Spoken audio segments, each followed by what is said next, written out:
मैं आपको छोड़ के कहीं नहीं जाऊंगा। अगर मेरे यहाँ रहने से आपको खुशी मिलती है तो मैं वही करूंगा जो आपके लिए खुशी का बायस होगा। तो ये वादा करो,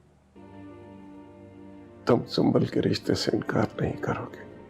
शराफत बहन, आपकी बेटी माशाल्लाह बहुत सलीके वाली है। अल्लाह इसके नसीब अच्छे करे। हमें तो ये बिल्कुल पसंद है। मैं समझ रहा था कि इल्मा ने आपसे इजाजत ले रखी होगी, उसने जाने की तैयारी भी कर ली होगी। हमारे यहाँ बहू रात घर से बाहर नहीं गुजारती, इसलिए मेरी तरफ से माजरत कबूल कीजिए। अगर आपके घर वालों की खुशी इसी में है तो मैं सुंबल से शादी करने पर राजी हूँ। वैसे अभी तक दीदार नहीं हुआ मोहतरमा का, लेकिन मोहल्ले भर में चर्चे खूब हैं, ज़रबाब की दुल्हन, ज़रबाब की दुल्हन। अभी तक तो ऐसे लगता है कि कुछ जन्नत की हूर शूर ले आई है तुम्हारी वालदा मोहतरमा। वैसे सोच रही हूँ तुम्हारे घर का चक्कर लगा ही लूँ, देखना तो बनता है ना भाई। लोगों की आदत होती है बढ़ चढ़ कर बोलने की। अब ऐसी भी कोई खास बात नहीं है जो उन पे टिकट लग जाए। फजूल में हाइप दी जा रही है। जेलस हो रहे हो? ही ना जाऊं मैं जेलस हो मेरे दुश्मन। वैसे देख लेना मोहतरमा, 4 दिनों में अपने पर निकाल कर दिखाएगी। भाई मैंने तो पहले ही कह दिया था ज़रबाब से कि मेरी खुशकिस्मती है जो मैं बच निकली पतली गली से। तुम्हारे घर की बहू बनने से 1000 दर्जे बेहतर है इंसान किसी हॉस्पिटल में ना जमादार बन जाए। वैसे आपस की बात है जवेरिया, आप हमारे घर की बहू नहीं, भाई की बेगम बनने में इंटरेस्टेड थी। माँ का गुलाम, ऐसे इंसानों में ना लाख अच्छाइयाँ हुआ रही। खुदा की कसम, ये एक बुराई ना हर अच्छाई पर पानी फेर देती है। मैं तो कहती हूँ माँ के गुलामों को ना शादी करनी नहीं चाहिए। पानी का प्याला लेकर अपने माँ के सराहने खड़े होकर जिंदगी गुजार दे, ज्यादा बेहतर है। जो समझदार औरतें होती हैं ना, दरिया पे बने डैम की तरह होती हैं, जिनमें सलाहियत होती है पानी का रुख मोड़ने की और किसी के हिस्से का पानी बंद करने की भी। बड़े अफसोस की बात है, आप तो हिम्मत ही हार गई। हिम्मत मैंने नहीं, तुम्हारे भाई ने हारी है। एंड बाय द वे, वो दरिया नहीं है, जोहड़ है। जोहड़ों पर कभी डैम नहीं बना करते। ये भाई जैसे जो लोग होते हैं ना, माओ ने काबू कर लिया तो माएँ खुश, बीवी ने कस के लगाम दे दी तो बीवियाँ खुश। देखूंगी आने वाली कितनी लगामें कसती है तुम्हारे भाई साहब की। मैंने कहा ना, कुछ ही दिनों की बात है, हमारा घर पानीपत का मैदान बनने वाला है। अगर आप चाहें तो इस सूरत हाल से फ़ायदा उठा सकते हैं। तुम कहना क्या चाहते हो? समझदार के लिए इशारा ही काफ़ी है। वैसे ही फ़ायदा जैसे 2 मुल्कों की लड़ाई में तीसरा मुल्क उठाता है। और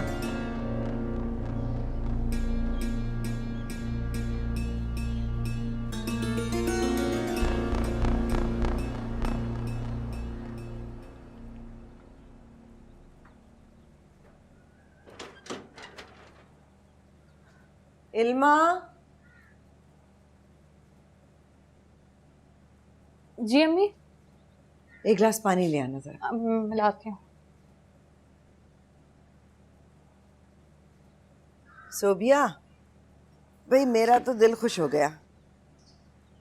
लड़का तो मुझे पसंद आया, खूबरू भी है और कुछ ताबेदार किस्म का लग रहा था। ताबेदार? किसका ताबेदार? घर वालों का ताबेदार? मुझे पता है, उम्मीद नहीं थी कि हमीदा की बेटारी में से इतना अच्छा रिश्ता निकलेगा। अच्छा घर, अच्छा खानदान, अच्छा लड़का। भाई तबीयत खुश हो गई। लड़का क्या करता है? उसकी सैलरी कितनी है? घर में ज्यादा लोग तो नहीं है ना? सादा लंबा चौड़ा खानदान तो नहीं है ना? मरी क्यों जा रही हो? देखभाल का रिश्ता करेंगे तुम्हारा, उठाकर फेंक नहीं देंगे तुम्हें। लड़का क्या करता है, तनख्वाह कितनी है? आजकल की लड़कियां कान कुतरती हैं। हाँ तो भाई हक है मेरा जानने का। सादा लंबे चौड़े खानदान में शादी नहीं करूंगी मैं, और ये सास नंदों के चोचले मुझसे बर्दाश्त नहीं होंगे।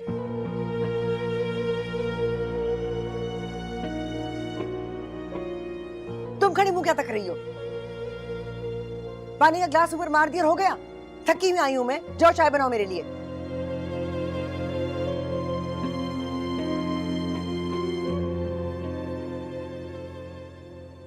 जी चाहता है कि तुम्हारा मुंह खोलकर ना अंगारे भर दूं उसमें। जबान है चमड़े का हंटर, तर चलती है।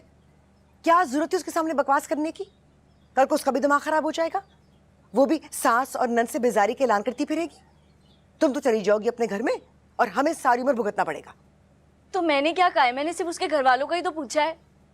तुम्हें कोई मसला नहीं होगा। लड़का वैसे बाहर जाने के लिए परतोल रहा है, तुम्हारा वीजा पासपोर्ट करके तुम्हें साथ ले जाएगा। तुम्हें ससुराल का झंझट नहीं होगा। सच अम्मी? अम्मी मुझे तो ऐसा ही रिश्ता चाहिए था। बेवकूफ कहीं की। रिश्ता तो बस तुम अब तय ही समझो। अरे हमीदा ने हमारी तारीफ में जमीन आसमान के कलाबे मिला दिए। वो लोग तो पीछे चले जा रहे थे। बस अब जरबाब और आरिफ उससे मिल रहे तो हम रस्म की तैयारी करें। अम्मी मैं बता रही हूँ आपको, मैं ससुराल में एक दिन भी नहीं रहूँगी। अपने होने वाले दामाद से कहें कि शादी से पहले डॉक्यूमेंटेशन कंप्लीट करे। हो जाएगा सब कुछ। और पहली फ्लाइट लेकर चली जाना, वहाँ अकेले मकान में बैठकर तालियां बजाना, फिर रिश्तों की कदर आएगी तुम्हें। बाहर जाना है, बाहर जाना है। भाईजान मुझे भला क्या एतराज़ हो सकता है? 15 दिन बाद भी तो निकाह करना है। अगर आप चाहते हैं तो सीमा बेटी का निकाह पढ़वा कर मैं अपने साथ ले जाती हूँ। नहीं, अब इतनी उजलत भी नहीं है मुझे परवीन मैम, मगर 15-20 दिन तो चाहिए होंगे ना तैयारी के लिए। बेटी को इज्जत से रुखसत करना है। ना करते हुए भी पता नहीं कितने काम निकलते चले आए। इस मामले को मैंने आप पर छोड़ दिया है। जैसे आपकी खुशी वैसे मैं भी खुश। फराइज की अदायगी जितनी जल्दी हो जाए उतना अच्छा है।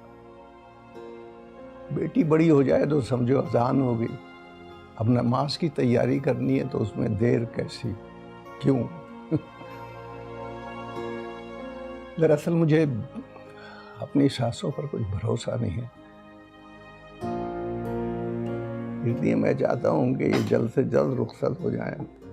अपनी बुलबुलों को हवा के दोष पर छोड़ दूँ तो मुझे तसल्ली हो जाएगी। तो ठीक है भाईजान, फिर ऐसा करते हैं, अगले माह की 25 तारीख को सादगी से निकाह करते हैं और अपनी अमानत को अपने घर ले जाते हैं। अब खुश? खुशी तो मुझे उस दिन होगी जिस दिन इस छोटी को बड़ा बनाकर अलविदा करूंगा। बेटियां सारी जिंदगी माँ बाप की खिदमत करती रहे, मगर माँ बाप को खुशी उसी दिन होती जब वो अपने घर की हो जाती। भाईजान इतनी भी जल्दी मत कीजिए, वरना तो आप अकेले रह जाएंगे। परवीन बहन, मुझे तो खौफ इस बात का लगा रहता है कि कहीं ये अकेली न रह जाए। चाय लीजिए ना। जी जी, पहले आप लीजिए। शुक्रिया। लो बेटा। जी।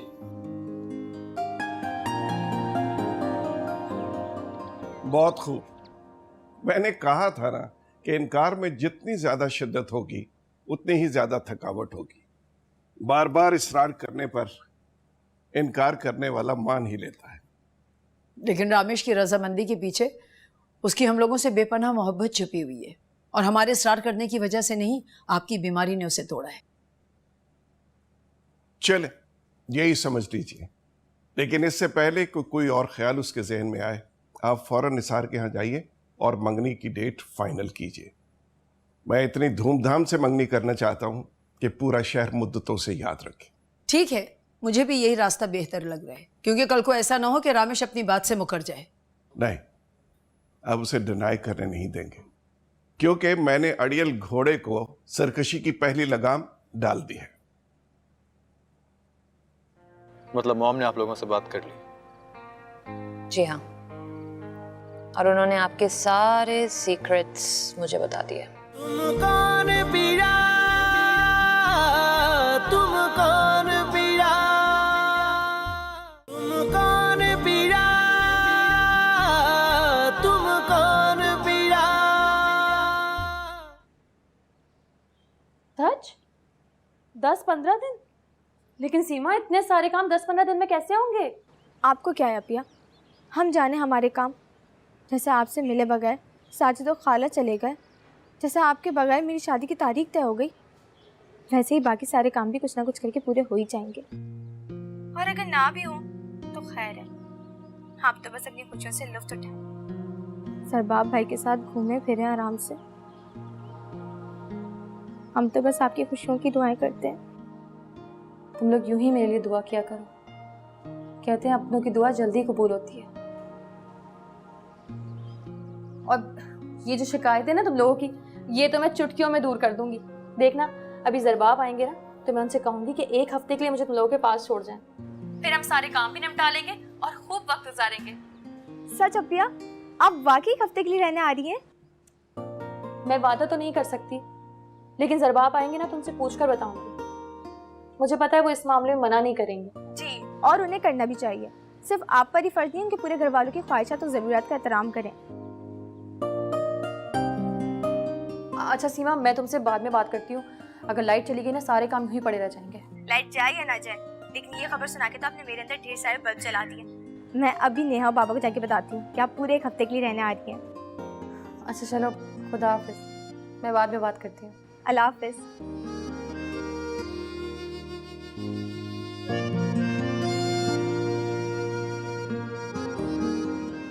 कहाँ चल दी कपड़ों का सारा अंबार छोड़कर? वो अम्मी थक गई थी, मैंने सोचा फ्रेश हो जाऊं, उसके बाद ही काम निपटा लूंगी। बीबी, बिजली के महकमे में तुम्हारे अब्बा के करीबी दोस्त नहीं लगे हुए जो तुम्हारी थकन और मिजाज के हिसाब से चलेंगे? अभी आध पौन घंटे में लाइट चली जाएगी और फिर 2-3 घंटों तक नहीं आएगी। समझ रहे हो ना मेरी बात? और बहन को यही समझा रही थी ना तुम फोन पर अभी। अम्मी ज़रबाब कहते हैं मेरे ऑफिस आने से पहले तैयार हो जाया करो, उन्हें मैं तैयार ज़्यादा अच्छी लगती हूँ। वाह, बड़ा ख्याल है मियाँ के मिजाज का। और उसकी माँ के मिजाज की कोई फिक्र नहीं है। ये बहुत एहसास है कि मियाँ को क्या पसंद है क्या नापसंद है, मगर सास को क्या नापसंद है या क्या पसंद है उसकी कोई फिक्र नहीं है तुम्हें। नफरत है मुझे इस तरह के अधूरे से अधूरे कामों से। अरे किचन के 1000 काम अभी बाकी है, रात का खाना बनना है, घर के मर्द आएंगे, शाम की चाय देनी होगी, सफाई सुथराई करनी होगी, मगर यहाँ तो सिर्फ फिक्र है कि मियाँ को कैसे रिझाया जाए। अरे बीबी, रिझाती रहना, उम्र भर रिझाती रहना, जिंदगी पड़ी इन कामों के लिए। मगर अभी घर के काम तो समझ लो, जिम्मेदारियां उठा लो, उनको निभा लो। 2-3 रोज में सुबह को साल वाले तारीख लेने के लिए आ रहे हैं। मैं सुबह गोश्त और कीमा मंगा दूंगी, कबाब बना लेना और फ्रीज कर देना। दुश्मन नहीं हूं मैं तुम्हारी, जो भी कहती हूँ तुम्हारे भले के लिए कहती हूँ। अरे माए और सास से कौन सी सारी उम्र साथ रहती हैं, बस उनकी नसीहतें रह जाती हैं। इस वक्त तुमको मेरी बातें बहुत बुरी लग रही होंगी, चुप रही होंगी दिल में, लेकिन आइंदा यही तुम्हारे लिए मशवरा का काम करेंगी। चलो जाओ, कपड़े बदल कर बाकी काम निपटा लो। समझदार लड़कियां घड़ी की सुइयों के साथ साथ चलती हैं। जी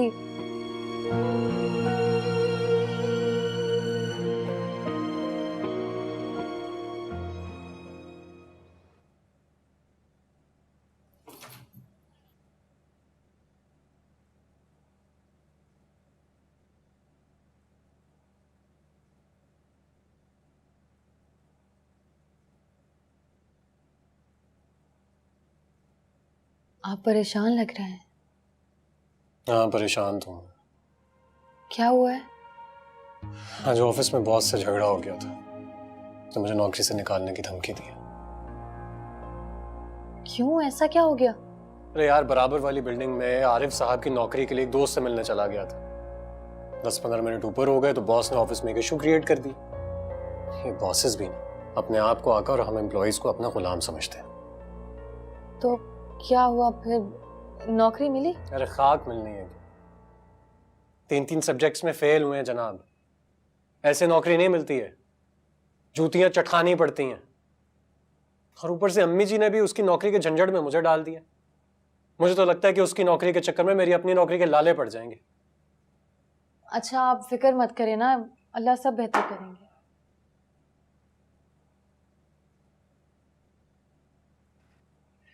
तुम्हें भी ना, जितनी बार भी एक बात समझा दो तुम्हें समझ नहीं आती।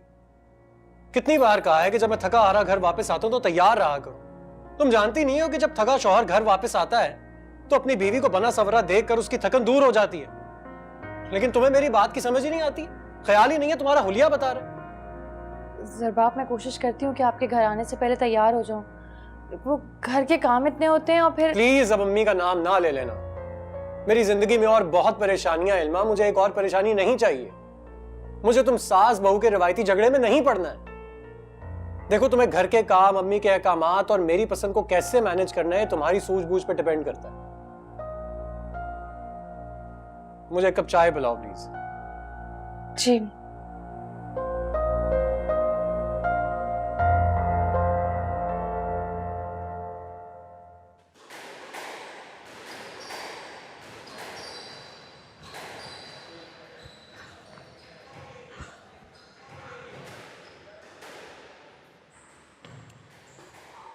हाय रामेश। हाय, कैसी हैं आप? ठीक हूँ, आप कैसे? सामने हो? अपना हाल बताने में खासी कंजूसी से काम लेते हैं आप। वैसे आपके दिल का कुछ कुछ पता चल गया है मुझे। मतलब? वैसे आपने बिल्कुल ठीक कहा, मैं वाकई बहुत इंट्रोवर्ट हूँ। अपने दिल की बातें हर किसी से करना मुझे अच्छा नहीं लगता। लेकिन मैं खासी एक्सप्रेसिव हूँ, मुझे एक्सप्रेशंस अच्छे लगते हैं। मुझे लगता है कि एक्सप्रेशंस में बहुत ताकत है। सही कह रही हैं आप, लेकिन आपको नहीं लगता कि कभी कभी खामोशी में भी बहुत गहराई होती है एक्सप्रेशन से ज़्यादा? Oh my God, philosophy philosophy and more philosophy. Ramesh, आपको लगता है कि हम साथ खुश रहेंगे?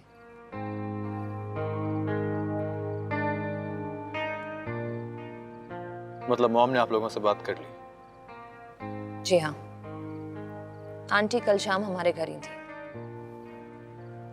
और उन्होंने आपके सारे सीक्रेट्स मुझे बता दिए। वैसे एक बात है आपकी, आप खासा पोज करते हैं। मतलब? मैं समझा नहीं आप क्या कहना चाह रही हैं। आप मुझसे ही सुनना चाहते हैं, खुद कुछ नहीं कहेंगे? नहीं प्लीज आप बताइए, मैं जानना चाहता हूँ कि मॉम ने आपसे क्या कहा।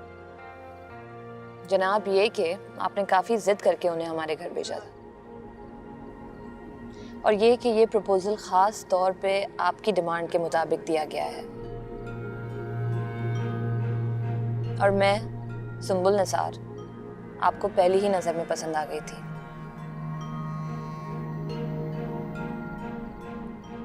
जब आपने मुझे फर्स्ट टाइम देखा था, यानी कि अपने भाई और मेरी बहन की शादी पर, तो आपने उसी वक्त ही डिसाइड कर लिया था कि पहली फुर्सत में अपनी स्टडीज कंप्लीट करके आप मुझे प्रपोज करेंगे।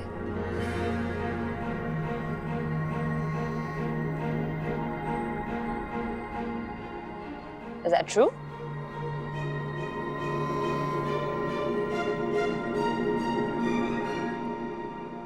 आपको कम से कम वहां जाने से पहले मुझे इन्फॉर्म तो करना चाहिए था, और आप उससे ये कह के आ गई कि मैं उसमें इंटरेस्टेड हूँ और मैंने आप लोगों को वहां भेजा है। तुम कौन पीड़ा, तुम कौन पीड़ा, तुम कौन पीड़ा, तुम कौन पीड़ा। मैं तुम्हारे बाबा के इसरार पे ही वहाँ गई थी, इसीलिए मंगनी की तारीख तय करके आई हूँ। और इसमें गलत भी क्या है? क्यों तुम इस बात पे खफा हो रहे हो? मॉम मैं खफा नहीं हो रहा, मैं सिर्फ आपको यह एहसास दिलाना चाह रहा हूँ कि मुझे सब कुछ अच्छा नहीं लगा। आपको कम से कम वहां जाने से पहले मुझे इन्फॉर्म तो करना चाहिए था, और आप उससे ये कह के आ गई कि मैं उसमें इंटरेस्टेड हूँ और मैंने आप लोगों को वहां भेजा है। उससे क्या फर्क पड़ता है रामेश? मैं तुम्हारी रजामंदी के बाद ही गई हूँ वहाँ, और अगर मैंने सुंबुल में तुम्हारे इंटरेस्ट की बात कर भी दी तो क्या हुआ? इन छोटी छोटी बातों से खुशियाँ बढ़ती हैं, फासले कम होते हैं। और जानते हो, हर लड़की ये जानकर हमेशा बहुत खुश होती है कि जो उसका रिश्ता आया है वो लड़की की तरफ से आया है।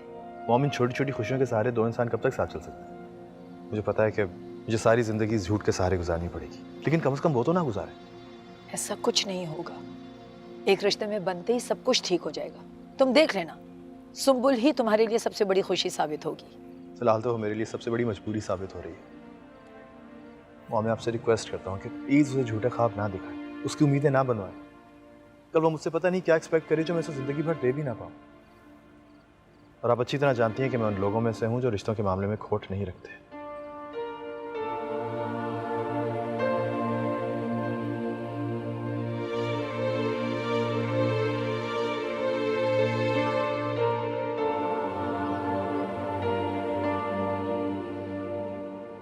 तुम्हें किसने बताया? किसने बताया होगा? फरिश्ते तो आकर बताने से रहे। इन्हीं गुनेगार कानों ने सुना है। उनसे कह दे कि मेरी फिक्र करना छोड़ दें। भंवर में आकर फंसा हूं, मेरी किस्मत। निकल गया तो निकल गया, ना निकला तो कफन दफन के लिए ईदी को दे दीजिएगा। तुम्हारे मुंह खाक, क्या ऑल फॉल बकते रहते हो? मरे तुम्हारे दुश्मन। दुश्मन? कौन है मेरे दुश्मन? मेरे अपने ही मेरे दुश्मन है। कभी किसी ने हंस के बात नहीं की, दो मीठे बोल नहीं बोले। बचपन से यही देखता आ रहा हूँ, जो अच्छी चीज हो वो ज़रबाब का नसीब, जो बचा कुचा वो आरिफ का। पैदा ही क्यों हुआ मैं? नहीं होता तो बेहतर होता। ज्यादा जज्बाती होने की जरूरत नहीं है। इस उम्र में सभी अपने आप को बड़ा खास समझते हैं। बेटा, कुछ पाने के लिए मेहनत करनी पड़ती है। ज़रबाब से मुकाबला कर रहे हो ना, तो देखो जो कुछ उसके पास है उसने अपनी मेहनत से हासिल किया है। तुम भी मेहनत करो, तुम्हें भी सब कुछ मिल जाएगा। माँ का प्यार भी मेहनत से मशरूत है। माँ बिला गर्ज और बिला शर्त के प्यार करती है बेवकूफ लड़के। पता नहीं तुम क्यों माँ से इतने शाकी रहते हो। उठ गई? ये कौन सा वक्त है उठने का? मम्मी रात में तबीयत ठीक नहीं थी तो दवा खा के सोई थी, इसलिए बस अभी आँख खुली है। हम माँ बेटा सुबह से इंतजार कर रहे हैं कि महारानी की सवारी उतरेगी, मगर यहाँ तो रात की नींदें पूरी हो रही हैं। जाओ जाकर नाश्ता बनाओ, ज़रबाब को उठाओ। छुट्टी के दिन का ये मतलब नहीं है कि सारा दिन सोकर गुजारा जाए। जी। भाभी चाय भी ला दें। चाय बनाई होती तो पिलाती ना। तबीयत भारी हो रही है, रातें काली होने लगे तो दिन भारी ही पड़ जाते हैं।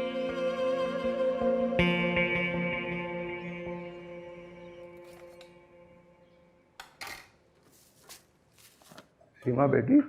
जी बाबा। तुम्हारी खाला और साजिद शादी की तैयारी के ख्याल से गए। हमें भी कुछ तैयारी कर लेना चाहिए बेटा। तुम दोनों बहनें मार्केट चली जाओ और अपने लिए कुछ सामान जोड़े वगैरह खरीद लो। भाई खाला का घर सही, कुछ तैयारी तो करनी है ना हमें। बाबा चंद एक रोज़ ठहर जाए। अपिया ने वादा किया है कि पूरे एक हफ्ते के लिए रहने आएंगी। जब वो आएंगी तो मैं और नेहा उनके साथ मार्केट चले जाएंगे। बेटा बाज़ औक़ात वादे इरादों के ताबे नहीं होते। इल्मा बेटी आएगी, ये भी उसका घर है, जितने दिन चाहे वो हंसी खुशी रहे और जब चाहे चली जाए। ज्यादा इसरार और तकरार करके तुम उसे परेशान न करना, समझी? जी बाबा। एक कप चाय दो मुझे। जी।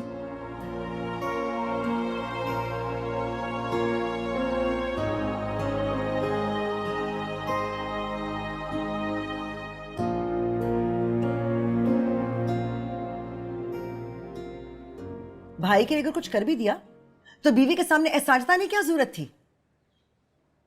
भाई तो क्या कुछ नहीं करते एक दूसरे के लिए। तुम्हें शर्म ना आई बीवी के सामने भाई की बुराइयां गिनवाते हुए? क्या इज्जत करेगी वो हम लोगों की अब? जो मर्द अपने घर वालों की इज्जत नहीं करते उनकी बीवियां बढ़ चढ़ के बेइज्जती करती हैं।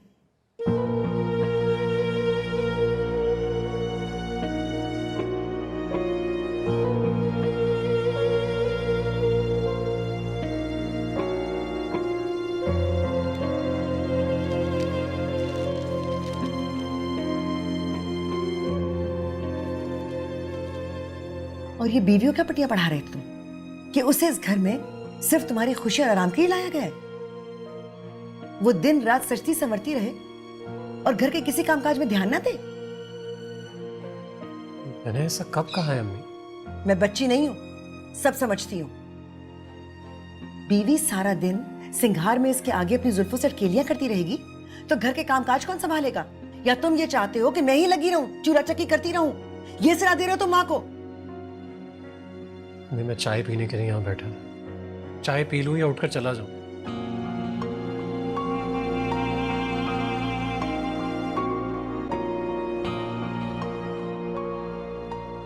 सोबिया के रिश्ते की बात तुम तय ही समझो। एक आध दिन में उनको बुलाना होगा, बड़ी दावत करके इंतजाम कर लेना। जी ठीक। और कुछ रकम का बंदोबस्त भी कर लो। लड़का बाहर जा रहा है, वो चाहते हैं कि शादी पहले हो जाए। हो सकता है इसकी शादी जल्दी में करनी पड़े। तुम बड़े भाई हो, सब कुछ तुम्हें ही करना पड़ेगा।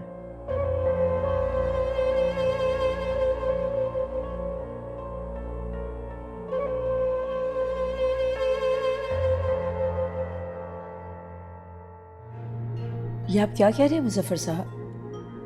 वो सब कुछ एक ड्रामा था? वो एक ड्रामा था, pre plan drama. Doctor Kiani से हम सब कुछ तय कर चुके थे।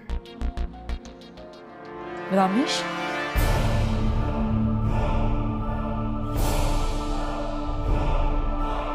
तुम कौन पीरा, तुम कौन पीरा, तुम कौन पीरा,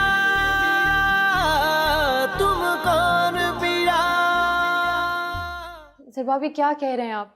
मैं अम्मी से बात क्यों कहूंगी? तो तुम्हारे अलावा अम्मी से ये बात कौन कर सकता है इल्मा? तुम्हारे और मेरे सिवा उस वक्त कमरे में था ही कौन?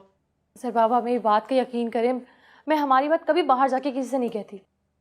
मेरा और आपका रिश्ता तो दुनिया के हर रिश्ते से बढ़कर है। आपके साथ बेईमानी करने का सोच भी नहीं सकती मैं। अच्छा ठीक है, तुम कह रही हो तो तुम्हारी बात मान लेता हूं। लेकिन मुझे अभी तक समझ नहीं आ रहा कि कमरे में मेरे तुम्हारे अलावा तो कोई था ही नहीं। अम्मी तक ये बात पहुंची कैसे?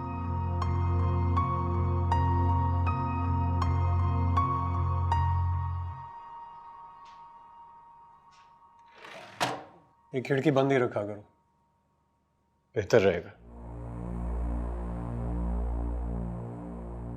सुनो, ये रामेश हसन के साथ तुम लोगों के ताल्लुकात कितने अच्छे हैं? तुम उनसे आरिफ की नौकरी की बात कर सकती हो ना? मैं उनसे बात करूं? इसमें हर्ज क्या है इल्मा? लोग तो अपने इतने अमीर रिश्तेदारों से इतने काम निकलवाते हैं और तुम इतनी छोटी सी बात उनसे नहीं कह सकती हो। उनके लिए तो बहुत मामूली सी बात होगी, वो छुट्टियां बजाकर कर देंगे। लेकिन कम से कम मैं अपनी ख्वारी से बच जाऊंगा। तुम प्लीज उनसे बात कर लो।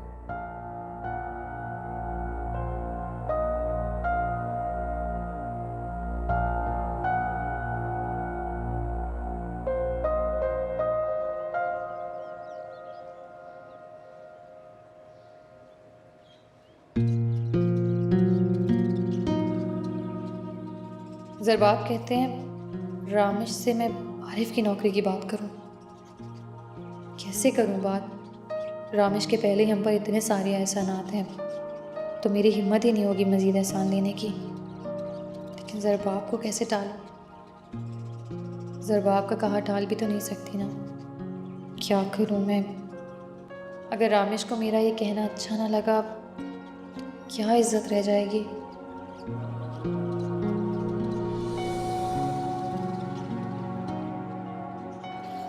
तुम्हारी ये झिझक बिल्कुल बेमानी है अलमा।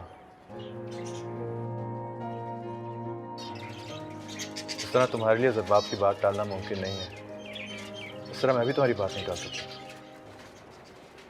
मगर क्यों? इसलिए कि मोहब्बतों में इनकार नहीं होते। आपके हम पर पहले ही बहुत सारे एहसानात हैं। मोहब्बतों में एहसानात भी नहीं होते। अगर तुम्हारे ये छोटे छोटे काम करके मुझे खुशी मिलती है, तो मुझे तुम खुशियों से दूर क्यों रखना चाहती हो अलमा?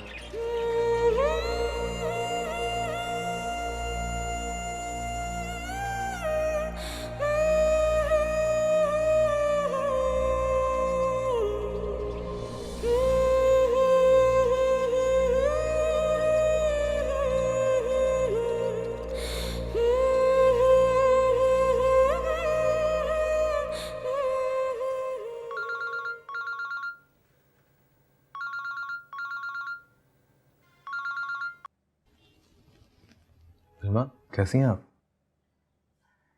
मैं ठीक हूँ। आप कैसे हैं? ठीक हूँ। सांसें चल रही हैं, दिल धड़क रहा है। आंखें अभी भी देख सकती हैं और कान अभी भी सुन सकते हैं। वो जाहिर सब कुछ वैसे का वैसे ही है। इसका मतलब है कि मैं भी ठीक हूँ ना। खैर मेरी छोड़ी, अपनी बताइए। आप तो खुश हैं ना? मेरी ख्वाहिश है कि आप अपनी नई जिंदगी में बहुत खुश रहें। जी मैं बहुत खुश हूँ। अल्लाह का शुक्र है। ये बताइए फ़ोन कैसे किया आप? मुझे आपसे एक काम था। ज़य नसीब, समझे काम हो गया। आप ज़रा काम की तफसील भी बता दीजिए। वो रामेश मेरा देवर है आरिफ, उसे नौकरी दिलवानी है। उसे कहिएगा कि मुझे ऑफिस में आके मिल जाए। समझे, उसकी जॉब हो गई। रामेश मैं चाहूँ भी तो आपका ये एहसान नहीं। प्लीज अल्मा, कैसी बातें कर रही हैं आप? कुछ रिश्ते इन रस्मी बातों से बहुत ऊपर के होते हैं और मैं आपको हमेशा बहुत ऊंचाई पे देखना चाहता हूँ। मुझे बहुत बहुत खुशी है कि आपने मुझे कॉल करके एहसास दिलाया कि मैं अभी भी आपके अपनों की फहरिस्त में शामिल हूँ। शुक्रिया तो मुझे आपका अदा करना चाहिए।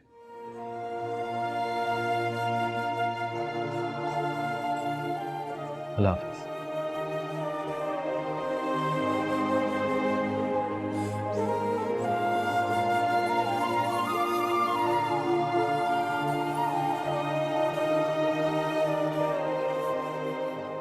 आज सुंबुल के साथ जाके मैंने कपड़े और जेवर का ऑर्डर दे दिया।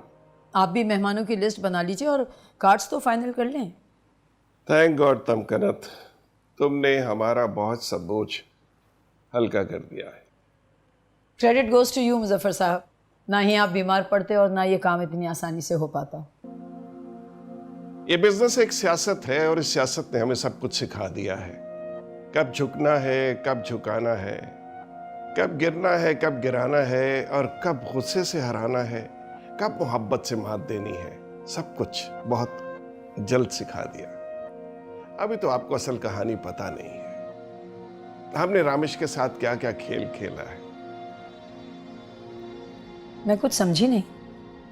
वो हमारी बीमारी सब एक ड्रामा था, नाटक था, रामेश हसन को खौफजदा करने के लिए और उसकी मोहब्बत का अंदाजा करने के लिए।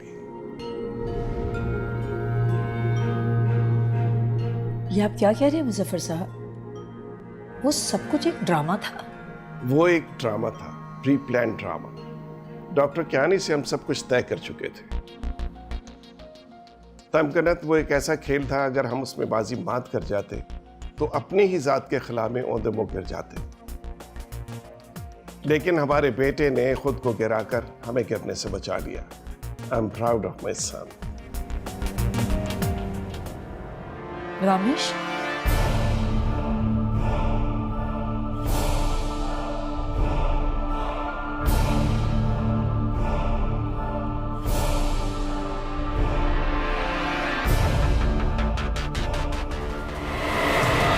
रामेश, रामेश मेरी बात सुनो। रामेश, रामेश, रामेश,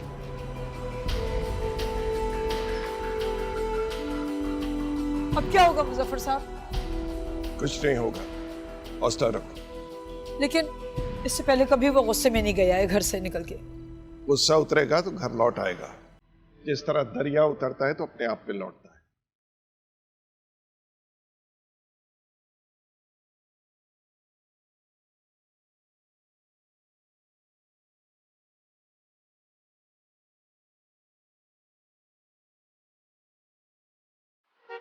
तुम मुझे दौलत से मोहब्बत का ताना दे रहे हो, ये जता रहे हो कि हमें अपने औलाद की खुशियों से ज्यादा दौलत से प्यार है। अपनी खोई हुई मोहब्बत का तमाचा हमारे मुंह पर मारकर कहते हो कि तुम अपना हक अदा कर रहे हो।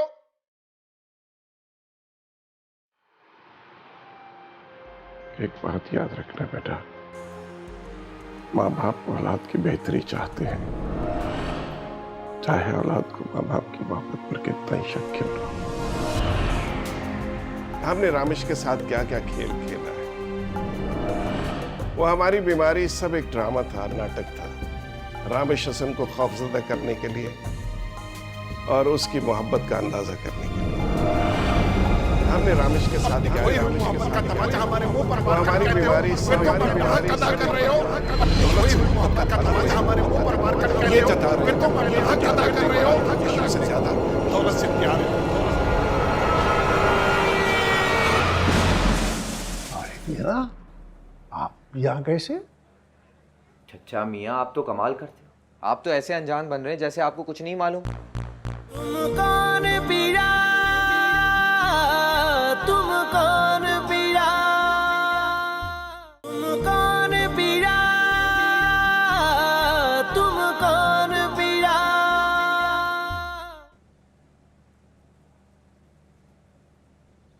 आओ बेटा, नाश्ता करो। इल्मा चाय बना के ले आओ। जी।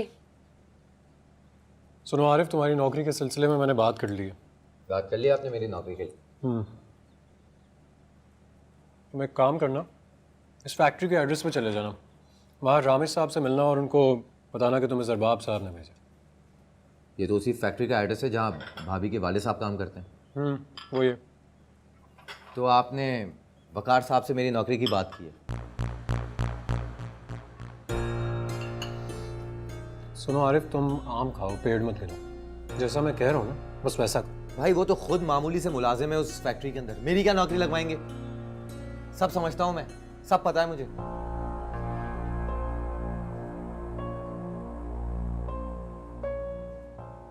अंदाज देख रही हैं आप इसके? मैं इसकी नौकरी के लिए ये पापड़ बेल रहा हूं और ये साहब जवाब देकर निकल गए यहां से। दिमाग खराब है उसका। छोड़ो तुम, ये मुझे दो, मैं समझा बुझाकर भेज दूंगी। ठीक, जैसे आपकी और उसकी मर्जी। अपना नाश्ता खराब मत करो, सुकून से खाओ। उसकी तो आदत है बदतमीजी करने की।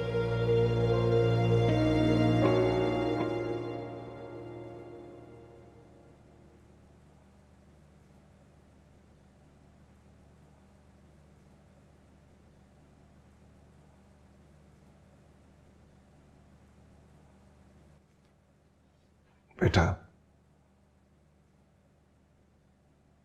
मैं बहुत शर्मिंदा हूं, मुझे माफ कर दो। प्लीज बाबा, कुछ ना कहे।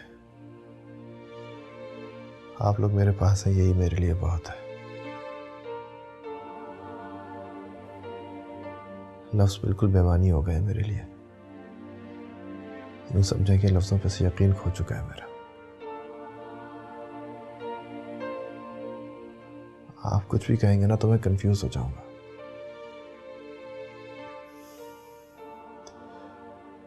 मैंने वो सब कुछ नहीं सीखा जो आप जानते हैं पापा। किसके आगे झुकना है, किसको झुकाना है, किसको गुस्से से हरा देना है और किसको मोहब्बत से मात देनी है। ये दांव-पेच मैंने नहीं सीखे।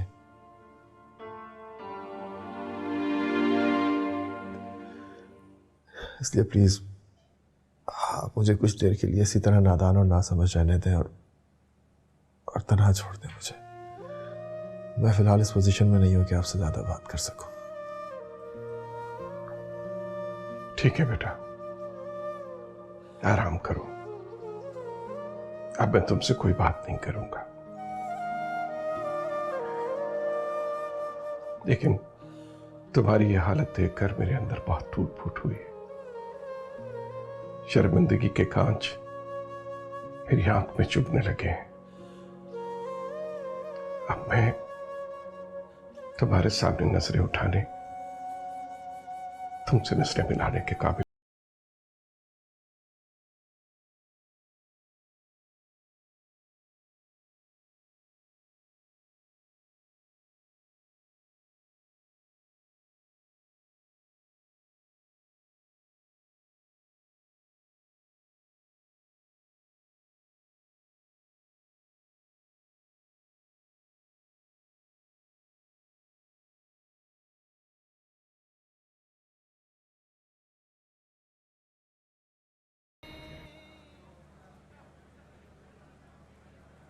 Excuse me madam. जी सर। पिछले 2 घंटे से बैठे बैठे अकड़ गया हूं मैं, कोई सुनवाई नहीं है। फैक्ट्री है या वजीर की ऑफिस?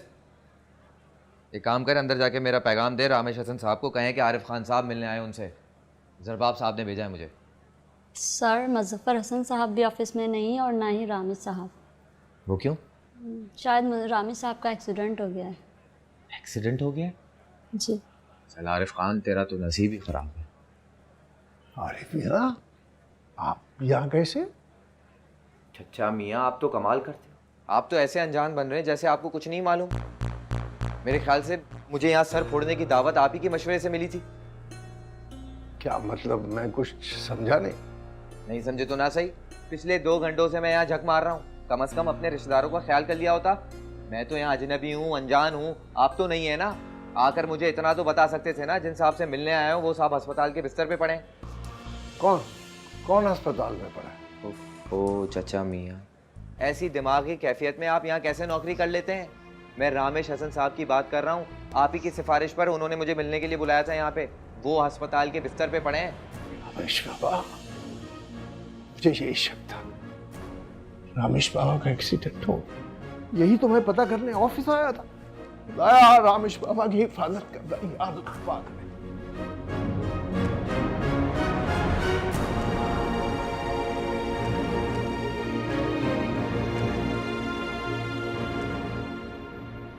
जी हाँ, मेरे इस्तकबाल के लिए लाल कारपेट बिछाया हुआ था, फूल बिखरे हुए थे, अरके गुलाब का छिड़काव किया था मुझ पे। क्या बताऊं क्या हो भगत हुई है मेरी वहां पे। टेढ़ी खीर हो तुम, कभी सीधी बात नहीं कर सकते। साथ साथ बताओ क्या हुआ है। होना क्या था? जिन हजरत से मिलने गया था उनका तो एक्सीडेंट हो गया। रामेश हसन साहब हॉस्पिटल में पड़े हुए हैं। अच्छा अम्मी इतनी इजाजत दे देंगे मैं दावत के बाद उसको मैंने कह दिया ना, नहीं तुम्हें समझ में नहीं आ रही?